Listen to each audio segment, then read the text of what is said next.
அந்த மாதிரி படங்கள் பார்த்தா சிறை தண்டனை அப்படின்ற ஒரு நியூஸ் வந்துச்சு. ரொம்ப பயங்கரமாக போயிட்டு இருந்துச்சு. அதாவது இந்த தண்டனை இதை வந்துட்டு ட்ராப் பண்ணிட்டு இருக்காங்க. இந்த மாதிரி வந்துட்டு படங்களை பார்த்தா, கில்மா படங்களை பார்த்தா, அந்த மாதிரி படங்களை பார்த்தா வந்துட்டு அரெஸ்ட் பண்ணுறோம் அப்படின்ற மாதிரி வந்து நிறைய விஷயங்கள் பரவிட்டு இருக்கு. அது ஏன் அப்படின்ற ஒரு கேள்வி என்னைக்காவது நீங்கள் யோசிச்சு பார்த்துருக்கீங்களா? கண்டிப்பாக நிறைய பேர் யோசிச்சு பார்த்துருப்பீங்க. அதுக்கான முழு விளக்கத்தை இந்த வீடியோவில் நம்ம பார்க்க போகிறோம். ஏன், யாரை பிடிப்பாங்க, எப்படி பிடிப்பாங்க, எந்த மாதிரி பிடிப்பாங்க அப்படின்றத பார்க்க போகிறோம். இது முழுக்க முழுக்க ஒரு விழிப்புணர்வுக்கான ஒரு வீடியோ. இப்போ இருக்கிற சமீப காலங்கள்லையும் சரி, இப்போ லாக்டவுனுக்கு அப்புறம் நிறைய பார்வையாளர்கள் இந்த மாதிரி படங்களை பார்க்கறதுல, அதுவும் இந்தியாவில் குறிப்பாக ஆண்கள் பெண்கள் பாகுபாடு இல்லாமல் பார்க்குறாங்க அப்படின்னு வந்துட்டு ஒரு புள்ளி விவரம் சொல்லுது. சரி, ஓகே. இதை வந்துட்டு நம்ம ஏன், எப்படி அப்படின்ற எல்லாவற்றையும் முழுமையாக பார்க்க போகிறோம். ஸோ இது நம்மளுடைய வாழ்க்கையை மாற்றுறது அப்படின்றது மட்டும் இல்லாமல் நம்மளுடைய மான மரியாதையெல்லாம் பிடுங்கிட்டு போயிடும் கொத்தோட. இதை வச்சு நிறைய பேர் நம்மளை ஏமாத்துறதுக்கு உள்ள வரானுங்க.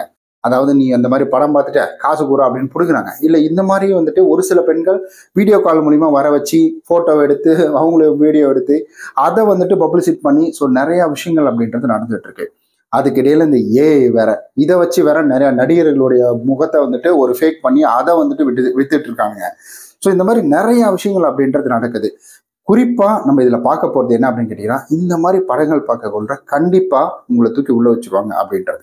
சரி, வாங்க வீடியோக்குள்ள போகலாம். இதுக்கு முன்னாடியெல்லாம் இங்கேயும் கிடையாது, வெளியூர்லேயும் சேர்த்து தான் சொல்கிறேன்.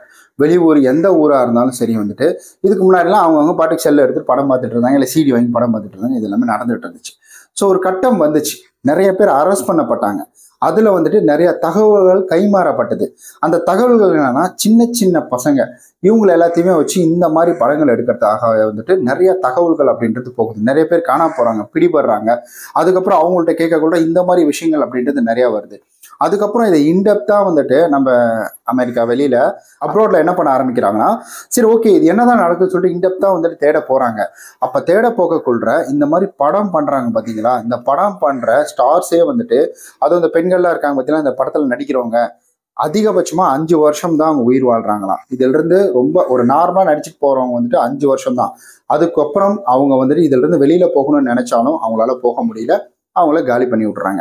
இந்த மாதிரி தகவல்கள் அப்படின்றது வருது. சரி, ஓகே, இன்னும் கொஞ்சம் டீப்பாக உள்ளே போய் பார்க்கலாம். அதாவது இருட்டு உலகத்துக்குள்ள, இது அப்படியே இங்கிலீஷில் போட்டுக்கோங்க, இருட்டு உலகத்துக்குள்ளே போய் பார்க்கலான்னு போய் பார்க்குறாங்க. அங்கே போய் பார்த்தா சின்ன சின்ன பசங்களோட வந்துட்டு படங்கள் எல்லாமே அங்கே கிடைக்குது. அவங்கள வந்துட்டு துன்புறுத்தி அவங்கள வந்துட்டு அதை சொல்லவே வாயெல்லாம் கூசும், அந்த மாதிரி விஷயங்கள் அப்படின்றது நடக்குது. இப்போ என்ன ஆகுதுன்னா, இதில் வந்துட்டு நிறையா பின்னாடி செயல்படுறாங்க. பல கோடிகள், பல லட்சம் கோடிகள் வந்துட்டு இங்கே கைமாறுது அப்படின்றது தெரிய வருது. அப்போ இதை நம்ம இப்படியே விட்டால் நிறைய பேர் இதனால பாதிக்கப்படுவாங்க. இப்போ வந்துட்டு பெரிய பெரிய ஆட்கள் நடிக்கிறாங்க, ஏஜில் நடிக்கிறாங்க, அவங்க விருப்பப்பட்டு நடிக்கிறாங்க அப்படின்றது வேற. ஸோ அது அவங்களுடைய விருப்பம், என்னமோ பண்ணிட்டு போகிறாங்க, அது வேற விஷயம். ஸோ இவங்க என்ன சொல்கிறாங்கன்னா, இந்த மாதிரி வந்துட்டு சின்ன சின்னவங்களா பிடிச்சி அவங்கள துன்புறுத்துறாங்க. அவங்கள துன்புறுத்தி அதை வந்துட்டு படமாக எடுத்து விற்கிறாங்க. இது பப்ளிசிட்டி ஆச்சுன்னா இந்த மாதிரி அரக்க குணம் கொண்டவனுங்க ஸோ இன்னும் நிறைய எதிர்பார்ப்பானுங்க. இதனால இன்னும் வந்துட்டு நிறையா குழந்தைகள் பாதிக்கப்படுவாங்க அப்படின்றதுக்காக தான் ஸோ இந்த ஒரு விஷயத்த அவங்க கொண்டு வந்தாங்க. இனி வந்துட்டு இந்த மாதிரி வந்துட்டு சின்ன பசங்களோட பார்த்தா மறக்கையாதான்டாங்க. நானே கேட்குறேன், அது என்னடா மனநிலை உங்களுக்குலாம்? அதுவும் அதை பார்த்து அதுலேயும் வேற வந்துட்டு எல்லாம் கிளக்கட்டைங்களாக தான் மாட்டுதுங்க. அதுலலாம் கிளக்கட்டைங்களாக பிடிச்சி வந்துட்டு நிறைய பேர் இது பண்ணியிருக்காங்க. அதுக்கப்புறம் அந்த இது வருது. அப்புறம் நம்ம ஊர்லேயே நிறைய குற்றவாளிகளோட மொபைல் எடுத்து பார்க்குறாங்க. அதுவும் குறிப்பாக வந்துட்டு இந்த பெண்களை வந்துட்டு பாலியல் குற்றங்களை ஈடுபடுறாங்க பார்த்தீங்களா, அதாவது ஆண்கள், அந்த ஒரு நபருடைய மொபைலை சோதிச்சு பார்க்கக்குள்ள இது மாதிரி வந்துட்டு படங்கள் இருக்கு அப்படின்னு சொல்றாங்க. அப்ப இந்த மாதிரி ஒரு குழந்தைய பார்க்க முடியாது, நம்ம ஒரு அழகு, பாசம், அப்பா இன்னசென்டான ஃபேஸ் அப்படித்தான் நம்ம ஞாபகம் வரும். அதை பார்த்தோன்னே இந்த வக்ர புத்தி இந்த நாய்களுக்கெல்லாம் எப்படி வருது? நாய் சொல்லக்கூடாது, நாய் வந்துட்டு நன்றி உள்ளது. இந்த என்ன ஜென்மம்னே தெரியாது. இந்த ஜென்மங்கள்லாம் வந்துட்டு இவங்களுக்கு எப்படி தான் இந்த மாதிரி வக்ர புத்தி வருது அப்படின்றது தெரியல. சரி, ஓகே. இப்போ இதெல்லாம் வந்துட்டு போட்டு பார்த்து இதெல்லாம் நடந்துட்டு இருக்கு அப்படின்றத தெரிஞ்சுக்கிறாங்க. தெரிஞ்ச உடனே அப்போ இதை நம்ம வந்து அப்படியே விட்டுட்டோம் அப்படின்னா அப்போ கம்பல்சரி நிறையா வந்துட்டு சின்ன பசங்க இதனால பாதிக்கப்படுவாங்க அப்படின்றத கருத்தில் கொண்டு தான் இது மாதிரி வந்துட்டு சின்ன பசங்களோட இது பார்த்தா கைது அப்படின்ற ஒரு நடவடிக்கை அப்படின்றது வந்துச்சு. அண்ட் அது மட்டும் இல்லாமல் இதை நீங்கள் பார்க்கறது மட்டும்தான், இதை பகிர்ந்து கொடுக்கறது, இதை பணம் சம்பாதிக்கிற நோக்கத்தோடு வந்து இதை ஷேர் பண்ணி கொடுக்குறது, இந்த மாதிரி விஷயங்கள்லாம் நீங்கள் செஞ்சீங்கன்னா அப்படியே ஆப்பை சொருகி தூக்கி வச்சிருவாங்க அப்படின்றது வந்து சொல்லியிருக்கிறாங்க. சரி, ஓகே. இது தெரிஞ்ச விஷயம் தான். இது நிறைய பேருக்கு தெரியும். அதுக்கப்புறம் எல்லாம் அடங்கி இருந்தாங்க. ஐயோ நான் மாட்டிப்பனா, நீ மாட்டிப்பனா. ஏன்னா இதை வச்சு ரீல்ஸே வந்துருக்குது. இதை வச்சு நிறைய யூடியூப் சேனல் கண்டென்ட் போட்டிருக்கிறாங்க. அதாவது வந்துட்டு என் பேர் இருக்குமோ, உன் பேர் இருக்குமோ அப்படின்ற மாதிரிலாம் வந்துட்டு போய் ஒரு லிஸ்ட் இருக்குன்னு சொன்ன உடனே பண்ணிட்டு இருந்தாங்க. ஸோ அப்படிலாம் வந்துட்டு போயிட்டு இருந்துச்சு. பயம் இருந்தது, ஓரளவுக்கு இதுவாக இருந்தது. ஆனால் இப்போ வந்துட்டு நீங்கள் இந்த டெலகிராம் எல்லாம் எடுத்துக்கிட்டிங்கன்னா வச்சுக்கோங்களேன், ப்ரைம் மெம்பர்ஷிப் அப்படின்றது ஒன்று வச்சிருக்கிறானுங்க. இந்த ப்ரைம் மெம்பர்ஷிப் இன்ஸ்டாகிராம்லேயும் நிறையா வருது. இன்ஸ்டாகிராமில் இன்னொன்று வந்துட்டு லான்ச் பண்ணியிருக்காங்க. அதுலேயும் இதே தான் வருது. இது போல் வந்துட்டு இங்கே இவனுங்க என்ன செய்கிறானுங்கன்னா, ஒரு நடிகரை வந்துட்டு இப்போ ஃபேமஸான நடிகர்லாம் இருக்கிறாங்க பார்த்தீங்களா, அவங்களுடைய ஃபோட்டோ வந்துட்டு வேற ஒருத்தவங்க கூட, அதாவது ரொம்ப இன்டிமேட்டாக இருக்கிற மாதிரி கிடையாது. இது எப்படின்னா நார்மலாக கொஞ்சம் கிளாமராக இருக்கிற மாதிரி வந்து என்ன பண்ணுறாங்கன்னா எடிட் பண்ணிடுறானுங்க. இப்போ என்னன்னா ஏஐ ஃபேஸில் எடிட் பண்ணிடுறானுங்க. இதை வந்துட்டு என்ன சொல்கிறானுங்கன்னா, ஸோ இங்கே பாருங்கள் இந்த நடிகர் இருக்கிறாங்க, இதில் நாங்கள் இது பண்ணியிருக்கிறோம், நீங்கள் இவங்களோட வீடியோ வேணும்னா நீங்கள் ப்ரைமில் ஜாயின் பண்ணணும் அப்படின்னு சொல்லிட்டு மார்க்கெட்டிங் பண்ணிட்டு இருக்கிறாங்க. பேரும் சொல்ல முடியாது. இந்த மாதிரி வக்ர புத்தி இருக்கிறவங்க என்ன செய்கிறாங்கன்னா, நேராக வந்துட்டு இதுக்குள்ளே போகிறாங்க, டெலிகிராமில் போய்ட்டு ப்ரைம் அப்படின்றத வந்து ஜாயின் பண்ணுறாங்க. இப்போ என்ன ஆகுதுன்னா, அவனுங்க இதில் ஜாயின் பண்ணக்கூட இவங்களுடைய டீட்டெயில் அப்படின்றத வாங்குறானுங்க. ஒரு ஆப்பை அவங்களுடைய மொபைல் இன்ஸ்டால் பண்ண வச்சு அந்த ஆப் மூலிமா இவங்களுடைய டீட்டெயிலை தான் திருடிக்கிறானுங்க. இந்த மாதிரி ஒரு கூத்து நடந்துட்டு இருக்குது. ஸோ இப்போ வந்துட்டு இந்த மாதிரி விஷயங்கள் அதிகமாக நம்ம வந்து புழங்கக்கூடிய இடம், அதாவது இன்ஸ்டாகிராமு, டெலகிராமு, அதுக்கப்புறம் வாட்ஸ்அப், இந்த மாதிரி இடங்களே வருது. வாட்ஸ்அப்பில் இதுக்கே தனியாக ஒரு சேனலை கிரியேட் பண்ணிலாம் வச்சிருக்கிறாங்க. பட் வாட்ஸ்அப் ரொம்ப ஸ்ட்ரிக்டாக இருக்கிறாங்க. இந்த மாதிரி சின்ன விஷயத்த உள்ளே போட்டாலே அவனை தூக்குடா, அந்த சேனலை தூக்குடா, அலர்ட் கொடுறா அவனுக்கு அப்படின்னு சொல்லி உடனே அதை தூக்கிடுறாங்க. அண்ட் அதே போல் இன்னொரு மெயினாக இன்னொரு இடம் இருக்குது. அது வந்துட்டு கரெக்டாக தான் பேர் வச்சிருக்கிறாங்க, பேர் மாற்றிருக்கிறாங்க. எக்ஸ் தளம். புரியல, ட்விட்டரை தான் சொல்கிறேன். ட்விட்டரை தான் இப்போ மஸ்க் மாமா வந்துட்டு எக்ஸ் தளம்னு வச்சுட்டாரு. அது வந்துட்டு எக்ஸ் தளம் இருக்குது. அது உண்மையாலுமே வந்துட்டு இன்னும் 2 எக்ஸ் நீங்கள் சேர்த்துக்கலாம். நீங்கள் அந்த தளம் தான் அது.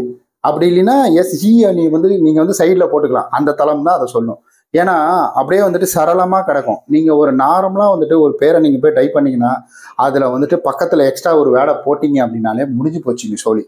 அங்கே அப்படியே லிஸ்ட்டு படி நடக்கும். அவ்வளோ லிஸ்ட்டாக நடக்கும். நான் வந்துட்டு யோசிச்சு பார்த்தேன். முதல்லலாம் ஒரு இன்டர்நெட்டில் போயிட்டு அந்த தளத்தை தேடி போகணும். இப்போ என்னடா நார்மலாக ஒரு பேர் போட்டாலே இந்த மாதிரி டக்குன்னு வருது. பசங்க கையில் ஈஸியாக செல்லு கிடைக்குது. சின்ன குழந்தைங்க செல்லு கிடைக்குது. அவனுக்கு என்னன்னே தெரியாது. அவங்க அதை எடுத்து யூஸ் பண்ணுறாங்க. ஜஸ்ட் ஒரு அப்பா யூஸ் பண்ணுறா டெலிகிராமு. இப்போ வந்துட்டு பையன் என்ன பண்ணுறான், சின்ன பையன், விளையாட்டு பையன், அதில் போய் ஏதாவது ஒன்று பேரை போட்டு ஏதாவது கேமுன்ற பேரை போட்டு அங்கே போய் டைப் பண்ணுறானா, அப்போ இங்கே என்ன வரும்? அதிகமாக என்ன அங்கே இருக்கோ அங்கே தான் வரும். அப்போ அந்த இடத்துல அந்த இது வருது. அப்போ என்ன ஆகும்னா இன்டெரக்டாகவே இதெல்லாம் பசங்க கிட்ட போய் சேருதோ, பசங்களுடைய வாழ்க்கையை வந்துட்டு இது கெடுத்துட்டு இருக்கோ அப்படின்ற ஒரு எண்ணம் நமக்குள்ளே வருது. கெடுத்துட்டு இருக்கோ இல்லை கெடுத்துட்டு இருக்கு அப்படின்னு தான் நம்ம சொல்லணும். ஸோ முதல்ல நம்ம தெரிஞ்சுக்கணும், நம்ம வந்துட்டு இந்த மாதிரி சோஷியல் மீடியாவை நம்ம எதுக்காக யூஸ் பண்ணுறோம் அப்படின்னா, முதல்ல ஃபேஸ்புக் லான்ச் பண்ணதுக்கான காரணம் என்னன்னா, தன்னுடைய ஃப்ரெண்டும் அவரும் பேசிக்கிறதுக்காக இந்த ஒரு விஷயத்த லான்ச் பண்ணாங்க.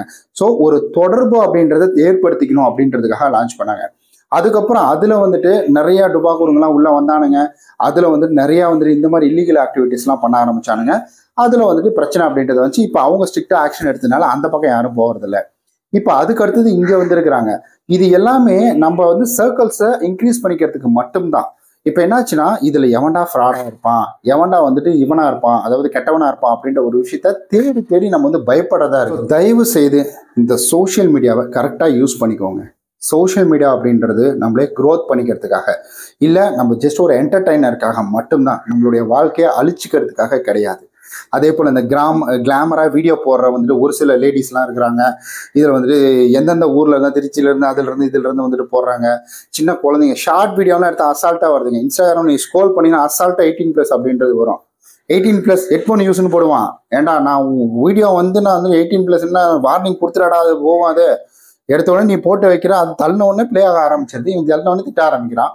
ஸோ இதனால் இந்த மாதிரி நிறையா இருக்குது. குழந்தைங்கள்ட்ட மொபைல் கொடுக்குறதையும் வந்துட்டு அவாய்ட் பண்ணுங்கள். ஸோ கொடுக்கக்குள்ள கிட்ஸ் மூடை வந்துட்டு எனேபிள் பண்ணிட்டு கொடுங்க. அண்ட் அதே போல் நிறையா சோஷியல் மீடியாவில் இந்த பிரச்சனைகள் இருந்துட்டு இருக்குது. நம்ம கவனமாக இருக்கணும். இளைஞர்களுடைய மங்கிடும் இது வந்துட்டு நிறைய விஷயங்கள் அப்படின்றது நம்மளோட லைஃப்பில் நடந்துடும். அதனால் கவனமாக இருங்க. இதிலிருந்து எப்படி வெளியில் வருதுன்னு சொல்லிட்டு நான் அந்த வீடியோ போட்டிருக்கேன். அந்த வீடியோ இதுதான், அதாவது கம்ப்ளைண்ட் இப்படி தான் இருக்கும். நீங்கள் அந்த வீடியோ போய் பாருங்கள். அதை வந்துட்டு அப்படியே ஃபாலோ பண்ணுங்கள். ஈஸியாக அதிலிருந்து வெளியில் வந்துடலாம். ஏன்னா இதுக்கு பின்னாடி வந்துட்டு இருட்டு உலகம்ன்ற ஒரு கான்செப்ட்லேயே பார்ட் 1 பார்ட் 2ன்னு சொல்லிட்டு ஒரு வீடியோ போட்டிருக்கேன். அந்த வீடியோ ஒரு வருஷம் இருக்குன்னு நினைக்கிறேன் போட்டு. மறுபடியும் அது வேணும் அப்படின்னா நீங்கள் வந்துட்டு சொல்லுங்கள். நான் அதை பற்றி வந்து கிளியரான ஒரு வீடியோ கொடுக்குறேன். இந்த வீடியோ எப்படி இருந்தது அப்படின்றத மறக்காம கமெண்ட்டில் சொல்லுங்கள். உங்களுடைய நண்பர்களுக்கு இந்த வீடியோ பகிர்ந்து கொடுங்க. நம்ம நாளைக்கு இது போல் வேற ஒரு யூஸ்ஃபுல்லான வீடியோவில் சந்திக்கலாம். பாய்.